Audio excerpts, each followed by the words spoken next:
ওয়ালাইকুম রাহমাতুল্লাহ। প্রিয় ভাই ও বোনেরা, একটা প্রশ্ন করি। আপনি কি রাতে ঘুমাতে পারেন না? চুপচাপ শুয়ে থাকেন? বুকের ভেতর অজানা কষ্ট, কারো সাথে শেয়ার করার মতো কাউকে পান না। হয়তো আপনি বলছেন, আমি নামাজ পড়ি, দোয়া করি, তবুও কেন আল্লাহ আমার কথা শুনছেন না? আজকের এই ভিডিওটা বিনোদনের জন্য না, এই ভিডিওটা তাদের জন্য যারা ভেতরে ভেতরে ভেঙে পড়েছে, যারা আল্লাহকে ভালোবাসে কিন্তু হতাশ, যারা শুধু একটা সিগন্যাল খুঁজছে, আল্লাহ এখনও আমার সাথে আছেন তো? প্রিয় দর্শক, এই ভিডিওটা শেষ পর্যন্ত দেখবেন। ইনশাআল্লাহ হয়তো আজ আল্লাহ এই ভিডিওর মাধ্যমেই আপনাকে উত্তর দিতে চান। হতাশা কোনো গুনাহ না।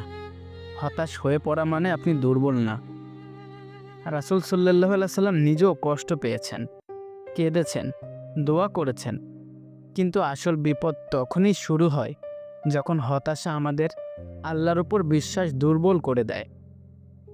আজ আমি আপনাদের সাথে শেয়ার করব আল্লাহর উপর সম্পূর্ণ বিশ্বাস করার 7টি উপায়, যেগুলো যদি জীবনে আনতে পারেন, ইনশাআল্লাহ আপনার কষ্ট থাকবে কিন্তু আপনি ভেঙে পড়বেন না।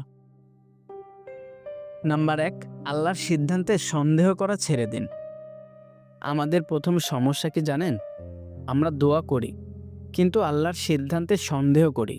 কোরআনে আল্লাহ বলেন, হয়তো তোমরা কোনো বিষয় অপছন্দ করো, অথচ তাতেই তোমাদের জন্য কল্যাণ রয়েছে।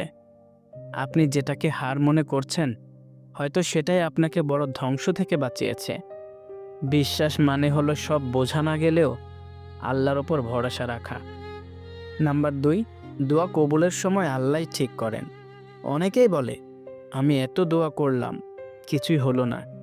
হাদিসে আছে, আল্লাহ দোয়া কবুল করেন 3 ভাবে: সঙ্গে সঙ্গে, পরে ও সঠিক সময়ে, অথবা আখিরাতের জন্য জমা রাখেন। আপনি যেটাকে নীরবতা ভাবছেন, সেটা আসলে প্রস্তুতির সময়। আল্লাহ কখনো দোয়া শুনে ফেলে দেন না। নাম্বার 3, আল্লাহ আপনাকে ভেঙে নয়, গড়তে কষ্ট দেন। সোনা আগুনে না পড়লে খাঁটি হয় না। আল্লাহ যাদের ভালোবাসেন তাদের জীবন সহজ হয় না, তাদের শক্ত করা হয়।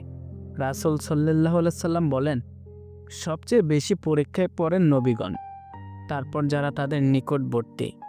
আপনি কষ্টে আছেন মানে আপনি তুচ্ছ নন।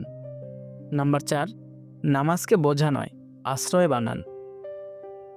নামাজ কি আপনার কাছে একটা দায়িত্ব? না ভাই, নামাজ হলো আশ্রয়। কষ্টে পড়লে রাসূল সাল্লাল্লাহু আলাইহি সাল্লাম বলতেন, হে বেলাল, নামাজের মাধ্যমে আমাদের শান্তি দাও। আপনি যদি নামাজে শান্তি না পান, তাহলে নামাজ ছাড়বেন না, বরং মন নিয়ে নামাজে দাঁড়ান। নাম্বার 5, আল্লাহর সাথে অভিযোগ করুন, মানুষের কাছে নয়। ইয়াকুব আলাইহিস সালাম বলেন, আমি আমার দুঃখ ও কষ্ট শুধু আল্লাহর কাছেই পেশ করি। মানুষ আপনার কষ্ট শুনে কিছুই করতে পারবে না, কিন্তু আল্লাহ পারেন সব কিছু। রাতে সেজদায় পড়ে বলুন, হে আল্লাহ, আমি ভেঙে পড়েছি। এই কান্না কখনো বিফলে যায় না। নাম্বার 6, ছোট ছোট নিয়ামত গুনতে শুরু করুন। হতাশ মানুষ কি করে? যা নেই সেটা দেখে। মুমিন মানুষ কি করে? যা আছে সেটা দেখে। আপনি এখনো শ্বাস নিচ্ছেন, আপনি এখনো আল্লাহকে ডাকতে পারছেন, এটাই সবচেয়ে বড় নিয়ামত। আল্লাহ বললেন, তোমরা কৃতজ্ঞ হলে আমি আরও বাড়িয়ে দেব। নাম্বার 7, মনে রাখুন, এই দুনিয়া শেষ কথা নয়।